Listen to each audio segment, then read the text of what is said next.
feels so good to have sung that. And I am grateful for the air I breathe. What's been going on with me the last few weeks is some problems with my asthma. And I know I'm not supposed to say my asthma. The asthma that has visited upon me for the last few weeks. So I am grateful for the air I breathe. I'm grateful for the life in me. And I missed our Thanksgiving Sunday, but I know it went so beautifully. I saw pictures of the car parade where everyone got to see our beautiful new signage. And I just want to thank you, everyone who showed up, and thank you to Sue Riley. I've already thanked her, I promise, profusely for stepping in so beautifully, literally about the last minute in the last couple of days. So, this is Advent. And we just had Thanksgiving Day a few days ago, and so I'm kind of combining Thanksgiving and Advent, and it works beautifully because the mark of a spiritual life is an attitude of gratitude, of being able to see the good in things. When I say that out loud, I think, wow, I complain a lot. That's the first thing that comes up in my mind. And so remembering to be grateful is one of the most important things we can do. Truly, as Rumi says, it allows the sun of love to shine through you upon everyone else. And you cannot help, when you have gratitude within you, to shine that upon others. And they will receive the warmth of your sun, of your love sun. So what I want to talk about is gratitude for past, present, and future. So gratitude for wonderful things that happened in the past, we all probably have. But there's also another kind of gratitude. The gratitude that we come to at a certain point in life with spiritual maturity and a dedication to a path of gratitude, where we realize that where we are standing now was the place that we were brought to by every single thing that happened up until this moment. The things we liked, the things we didn't like. The things that were beautiful, the things that were boring, and the things that were downright painful or terrifying, or both. Every loss has brought you here, and your reaction to that loss. Every gain has brought you here, and your reaction to that gain. So how can we not be grateful for everything that has happened in the past? And I think later I'm going to actually do a sermon on Joseph in the book of Genesis. But short version is, terrible, terrible things happened to him. His brothers were jealous of him, so they sold him into slavery. And he went through some really, really terrible times. And in the end, when he got back together with his brothers and they said, "We know that you hate us," he said, and this is the actual quote from the Bible, "You intended to harm me, but God intended it for good, to accomplish what is now being done." So no matter what anyone has done to you, no matter what sort of victimhood you have heretofore proclaimed in your life, I'm here to say that it can be good for you. You can find good in it. Even if it itself was horrible, you will find that you are stronger, you are smarter, you are much more well-equipped to deal with difficult things in life, having gotten through whatever it is that you've gotten through. And so can you, for a moment, look back at something in your life that really wasn't fun at the time and say, I'm grateful for the blessings that came from that. Doesn't mean I'm grateful. I'm not grateful that my friend died. I would much prefer to have him here with me right now. But I'm grateful for the blessings that have come since then. My closeness to his family, which may or may not have happened if he were still standing here with me now. It's just one of the things, one of the many, many things.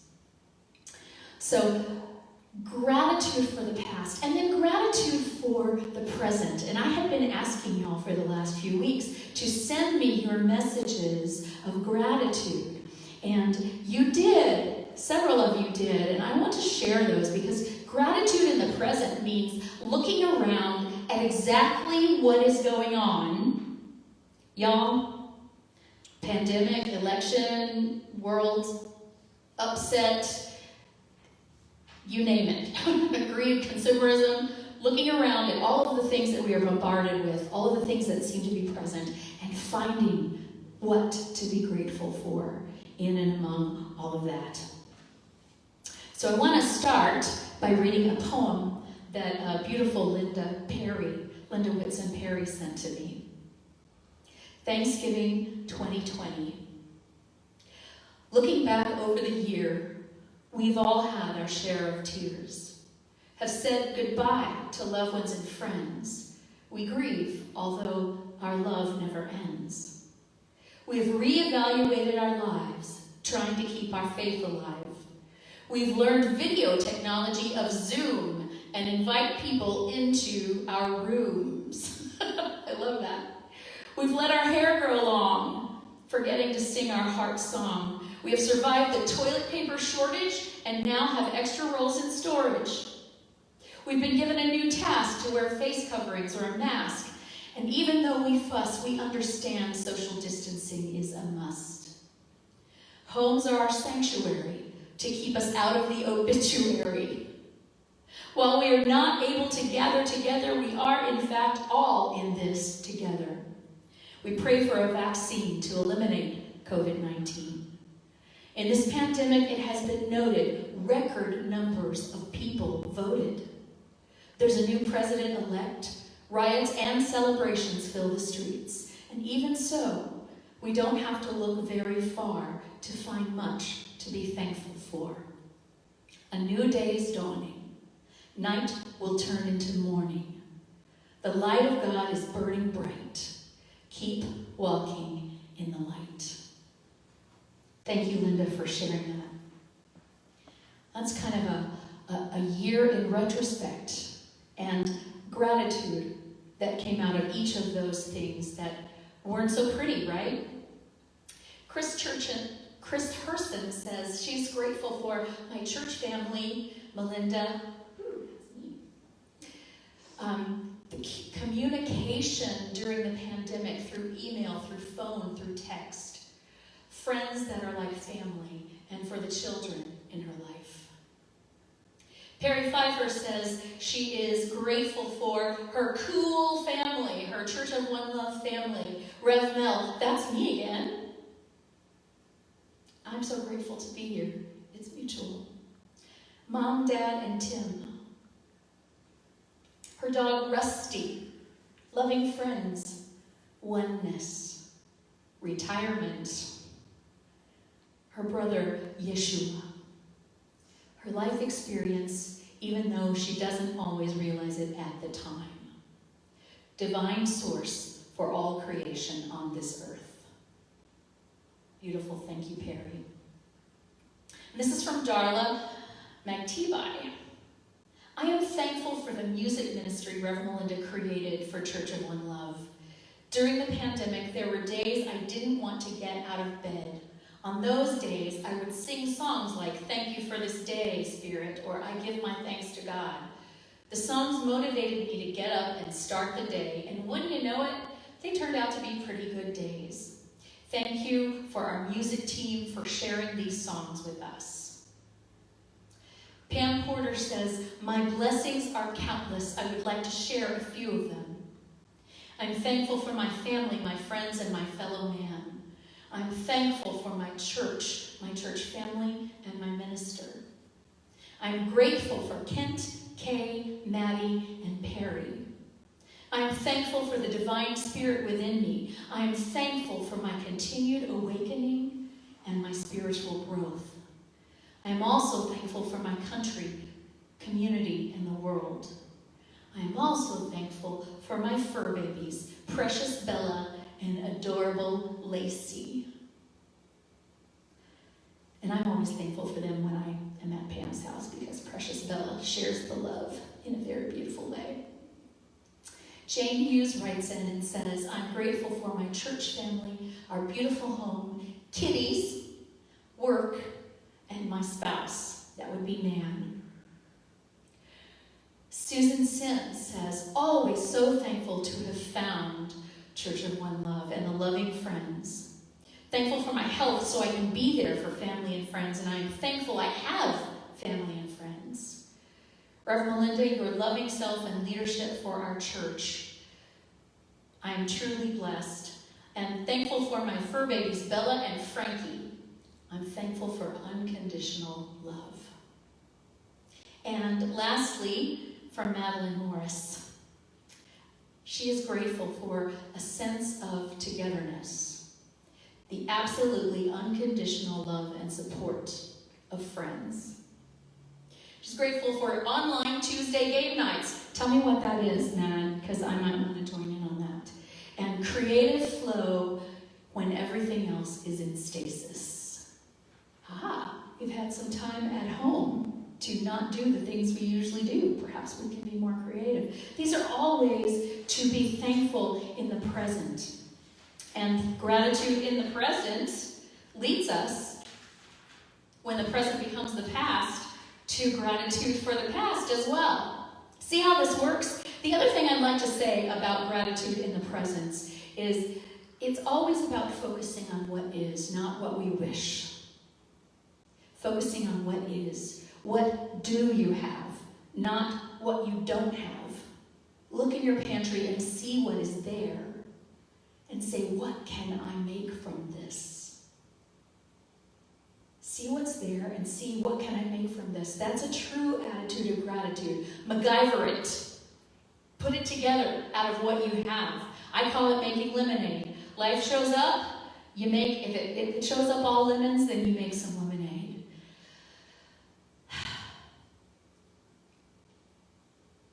And gratitude for the future. Because a lot of times we think we are wishing, we're in the present and we're not actually in the present. We're not looking at what we do have. We're either looking at what we don't have or we're looking at what we wish we have, what we think we're going to have in the future. Which a lot of times we are going to have something different in the future than we have in the present. Well, pretty much always we will. But will it always be according to our order? No, I don't think so. And every moment that we are focused on the future, we are not in the present. We're not receiving the gifts of the present. We're not being grateful for the gifts of the present.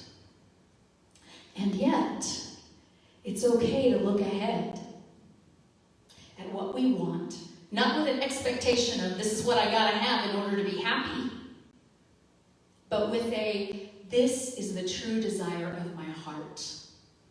And I look to it with anticipation, and I know that if that is not what I receive, I will still receive the gift. Tell you what I mean by that. You might not get the actual thing that you asked for. Maybe you asked for the vacation in Mexico. Maybe you don't get the vacation to Mexico, but did you really want the vacation in Mexico, or did you want the rest and the joy and the feeling of getting away? Because you can have the rest and the joy and the feeling of getting away without going to Mexico. There are many ways you can have that. See what I'm saying? So focus on what it is that you truly want. What's the true desire of your heart? Rather than getting lost and bogged down in specifics, which pretty much no matter how well you plan, the specifics are never going to come down exactly the way you want them to. And if they do, you'll spend all your time so in shock that you won't know what to do anyway. Or I would. So let go of the specifics and look at the prayer behind the prayer. I talk about this a lot, the prayer behind the prayer. What is it that you want? Is it that you want to be with family or a special someone in a place that relaxes you and makes you feel joyful? Then concentrate your attention on that. And Jesus says in Mark chapter 11, verse 24, I tell you, whatever you ask for in prayer, believe that you have received it, and it will be yours. He's actually saying, if you already believe it, then it's definitely coming. Now, the way this works is through that attitude of gratitude we've been talking about, because if I have a mindset that says I want to be restful and joyful, that's my ultimate goal, and I'm open to how that happens, and I'm grateful. I'm grateful for the rest and the joy that I know is coming to me.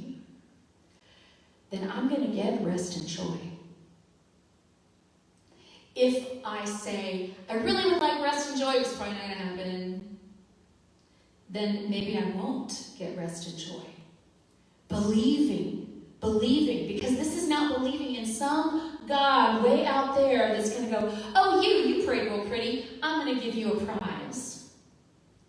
This is about the Spirit, the divine Spirit within you that will make your way, that will fulfill the desires of your heart, the true desires, your soul desire, the prayer beyond the prayer. And so you can say thank you ahead of time and know that it is happening, because at the moment that you have that open heart of gratitude, you have opened to the Spirit within, and that Spirit is working within you.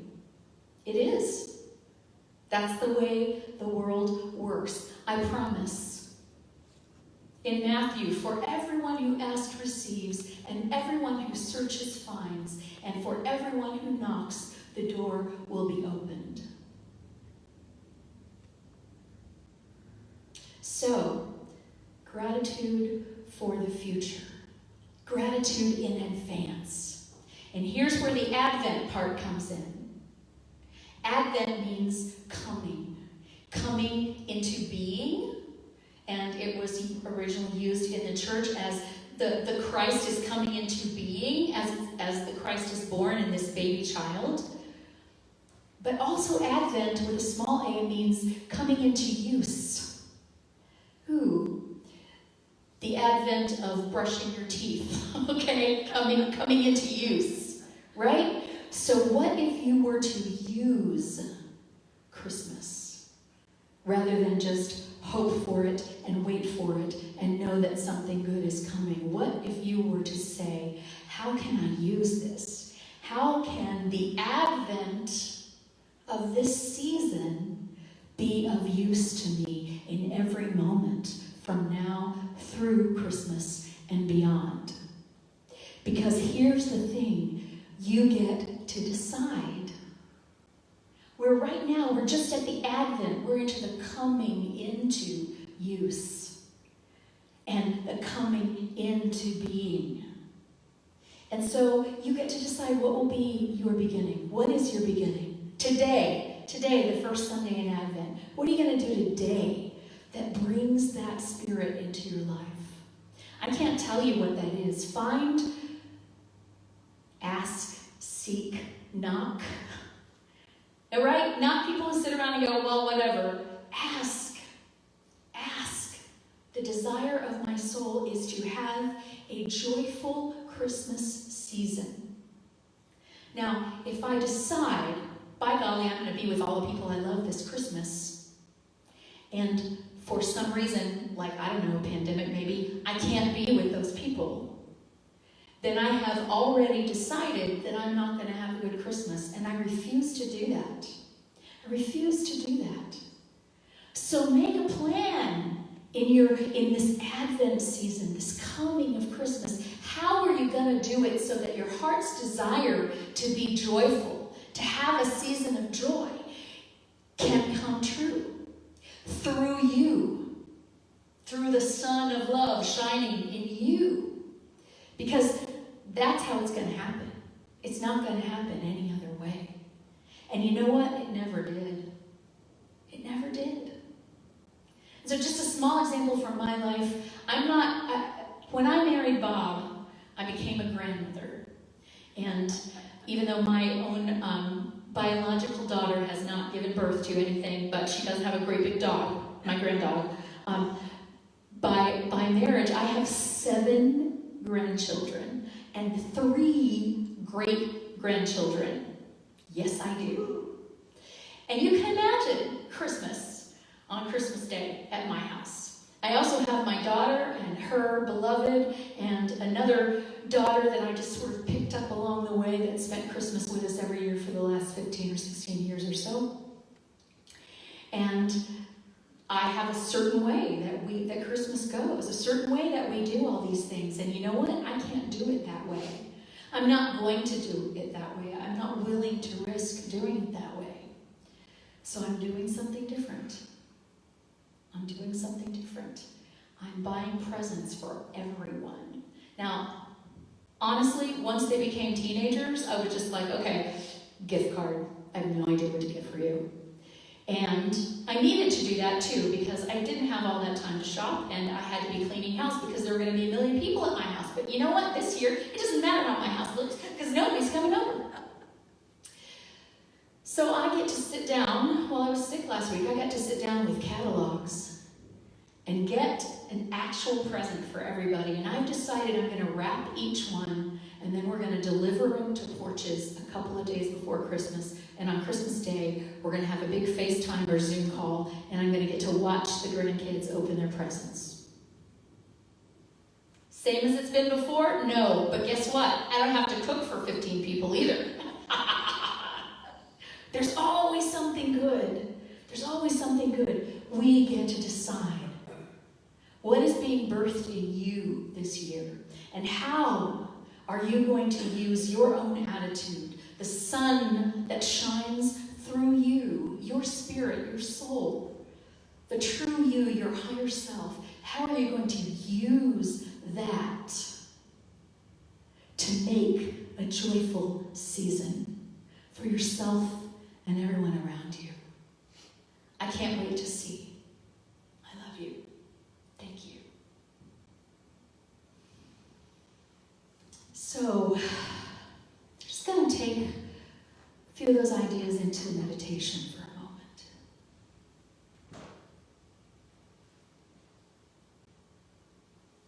Gratitude. Take a deep breath. Just to center yourself in the space where you are. Just to get in touch with yourself. Get out of your head and into your body.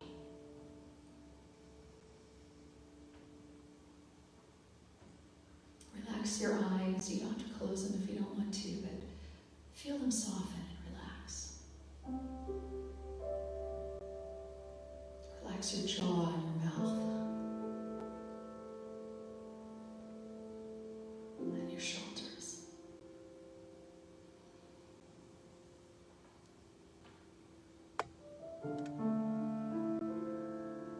Relax your hands, your feet.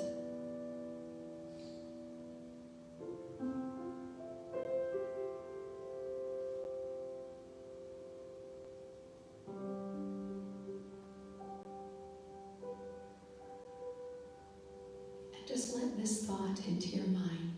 Thank you. Thank you. Thank you. Or simply, I'm grateful.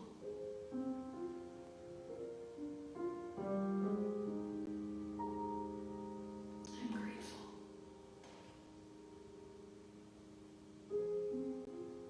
So grateful.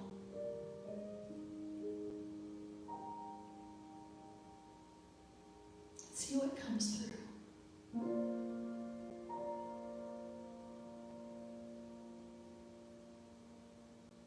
Is there something from your past you've been holding on to that you have labeled as bad and stuck to that label? Are you willing to just lift the edge of that label and say, there's something in that, around that, or from that I can feel truly grateful for?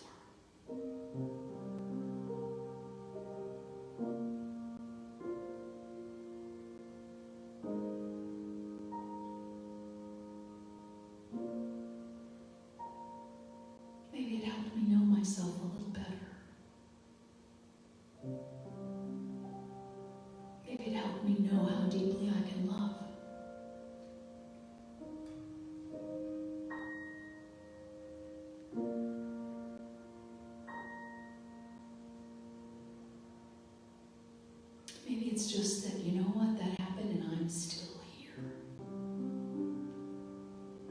I'm so grateful.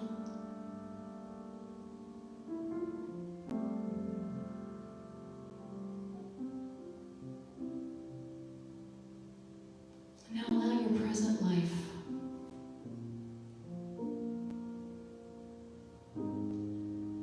your home, your room, your family, your critters, your surroundings, your inner life.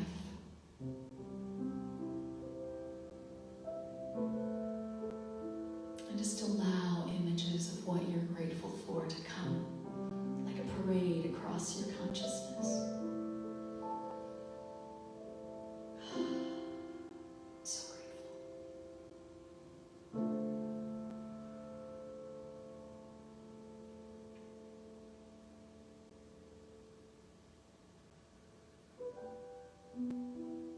So grateful.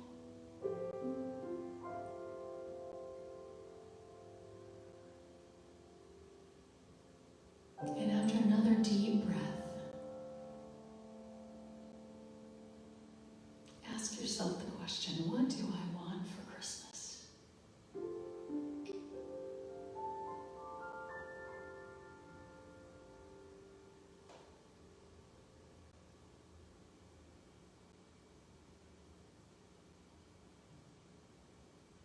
Not the thing, but what it is you think that thing might bring you. Joy, satisfaction, connection, peace.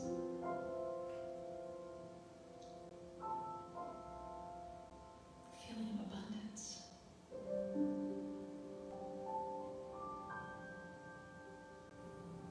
And say thank you, thank you, thank you. I'm so grateful because I know that all of that is within my reach.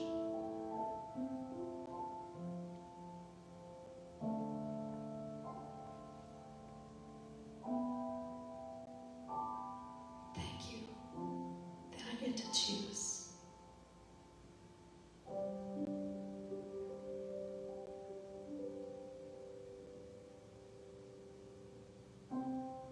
It's Advent. It's the beginning of Advent, the beginning of what's coming, the beginning of what we will use.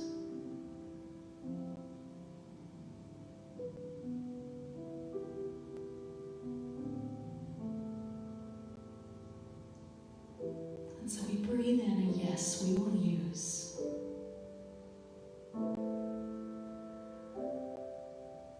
We will use the peace, joy, love, hope of the season.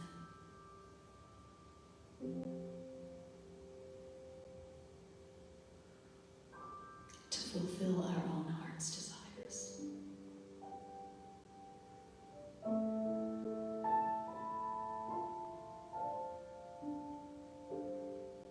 And we are so grateful.